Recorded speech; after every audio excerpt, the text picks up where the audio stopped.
Et ça y est, c'est l'été. Vous l'attendez depuis des semaines, voire des mois, pour vous reposer ou bien au contraire pour partir à la découverte du monde, de votre région ou même de votre jardin. Cet été, French Expat vous invite à ouvrir votre courrier et à découvrir des cartes postales de différentes personnes de l'équipe. Cette année, j'ai demandé à Manon, Charlotte, Fanny et Caroline de nous envoyer du courrier. Je sais pas vous, mais moi j'adore recevoir des cartes postales. Les questions auxquelles je leur ai demandé de nous répondre, il y en a 2. La première concerne leur expatriation. Quels sont les conseils qu'elles ont reçus ou qu'elles auraient aimé recevoir avant de partir en expatriation et donc qu'elles pourraient prodiguer à des personnes qui se lanceraient dans l'aventure tout juste maintenant. Et la deuxième, quels sont selon elles les 3, 4, voire même 5 endroits, trucs à goûter, trucs à ramener, trucs à sentir pour découvrir leur ville d'expatriation avec des bonnes adresses et des conseils qu'on ne retrouverait pas dans le guide du routard. De l'authentique. Alors installez-vous confortablement pour clôturer cette série de cartes postales. Je vous propose une carte postale qui vous vient tout droit de Boston et qui est faite par moi, Anne Fleur.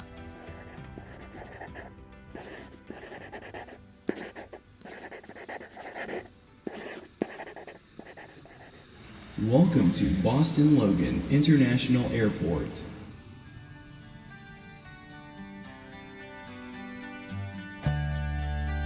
Alors, je suis pas très habituée à répondre aux questions, mais je vais faire de mon mieux.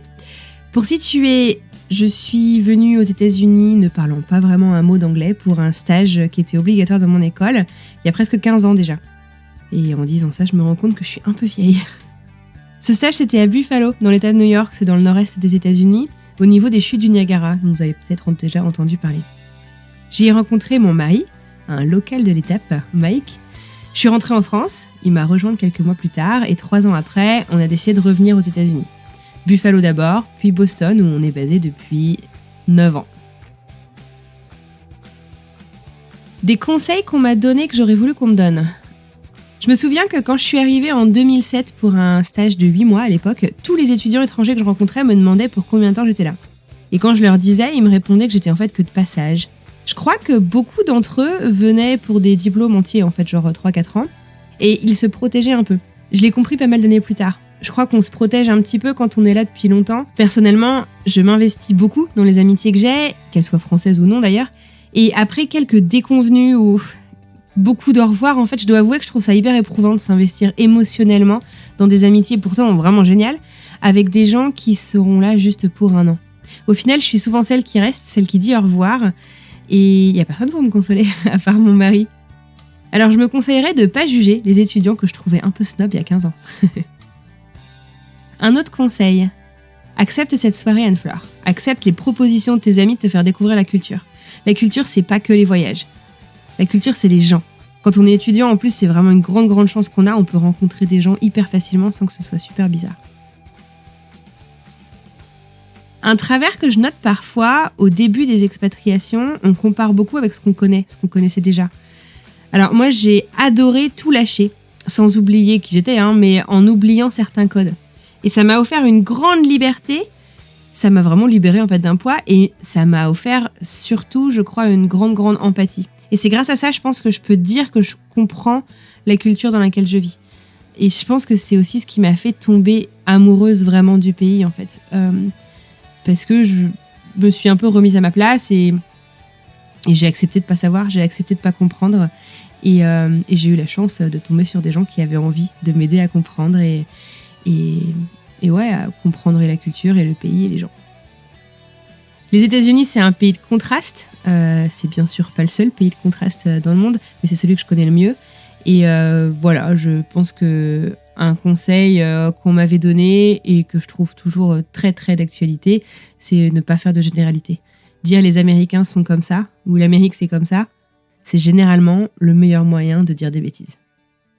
Enfin, peut-être sur une note un peu différente, un conseil à mon moi d'il y a 2 ans, quand j'ai créé French Expat. French Expat, pour moi, ça voulait dire les gens qui sont partis de chez eux. Point barre. Et encore très souvent, quand j'invite quelqu'un à me raconter son expérience à l'étranger, il ou elle me dit « Ah non, désolé, je suis pas expat ». Alors moi, au début, je comprenais pas. J'étais « Bah si, t'habites, je sais pas, j'en sais rien, à Dubaï, à New York ».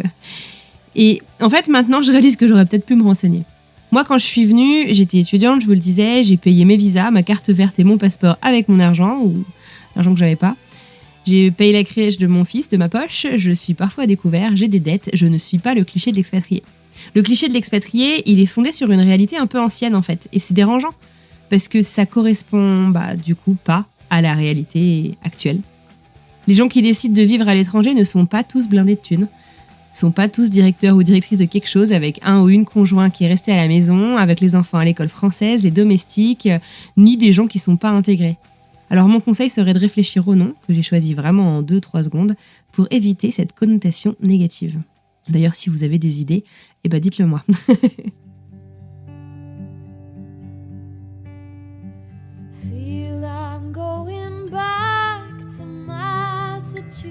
La deuxième question. Des trucs à voir, à goûter, à sentir et à ramener de Nouvelle-Angleterre, de Boston, là où je suis, donc dans le nord-est des États-Unis. Pour situer, Boston, ça va être un des premiers aéroports quand on arrive d'Europe. On arrive en fait du nord-est des États-Unis, hop, et on redescend. Donc ça doit être une des premières grandes villes. C'est pas le premier aéroport, bien sûr. On est à 5 heures, je crois, de route de Montréal à peu près, et peut-être 3 heures de New York pour vous situer. Ce qui est chouette à Boston, c'est qu'on a 4 vraies saisons. En été, il fait très très chaud et très humide. C'est très typique du nord-est américain. L'humidité, c'est pas facile parce qu'on est toujours un peu moite. Moi, je me sens toujours un peu cracra. Et l'hiver, par contre, on a de vrais très beaux hivers. Donc du coup, mes recommandations, en fait, elles vont dépendre un peu de la saison dans laquelle vous venez. En fait, je pense que dans toutes les saisons, la région de Boston est absolument fantastique si vous aimez les outdoors, si vous aimez être dehors, si vous aimez la nature. En hiver, je vous conseille, je sais pas, si vous aimez faire du patin à glace, en fait, d'aller faire un tour, par exemple, du côté de Walden Pond, qui est à, grosso modo, 20 minutes de Boston en voiture. C'est un grand lac avec une grande balade à faire autour, et en fait le lac il va être gelé et vous allez pouvoir aller vous balader soit en raquette sur le lac ou avec des patins à glace par exemple, et c'est vraiment génial. Et en été vous pouvez aussi aller dans ce lac là et vous baigner. Il y a une quantité de lacs autour de Boston et en Nouvelle-Angleterre en général qui est absolument fantastique. Si vous aimez les outdoors, il y a aussi les White Mountains dans le New Hampshire. Et même sans aller si loin, il y a un truc qui s'appelle la réserve des Trustees, et en fait c'est une collection, je sais pas si c'est trop le mot, d'endroits, d'espaces naturels autour de Boston et en Nouvelle-Angleterre.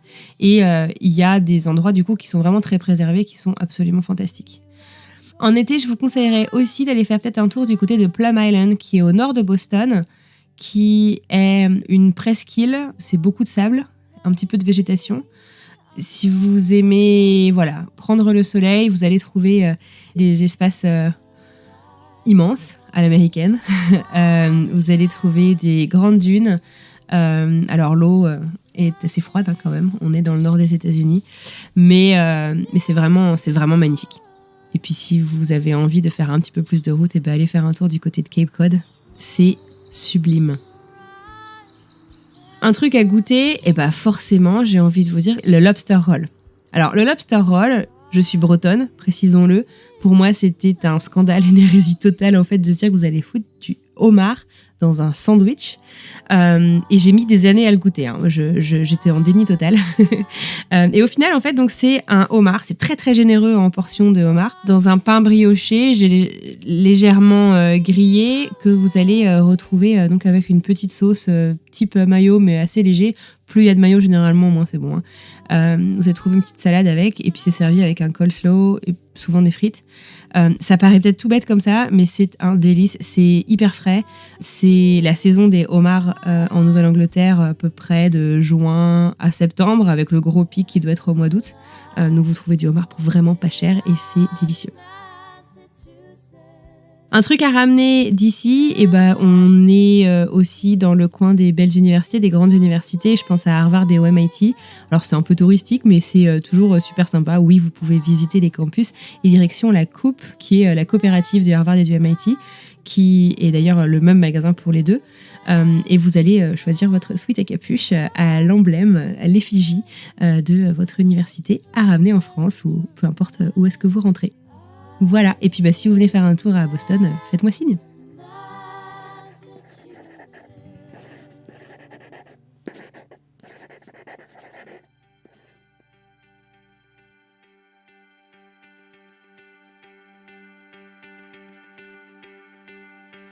Merci de m'avoir écouté. J'espère qu'une petite virée du côté de la Nouvelle-Angleterre, ça vous donne envie. N'oubliez pas qu'on est en train de construire la saison 3 du podcast. Si vous avez des envies particulières de sujets, d'invités, de destinations, c'est le moment de le faire savoir. Écrivez-nous sur les réseaux sociaux ou sur le site internet du podcast. C'est le meilleur moyen de vous assurer que votre message ne passe pas à la trappe. En tout cas, merci à vous d'être là chaque semaine plus nombreux. Je vous souhaite une très très bonne fin de journée et je vous dis à mardi prochain pour un nouvel épisode.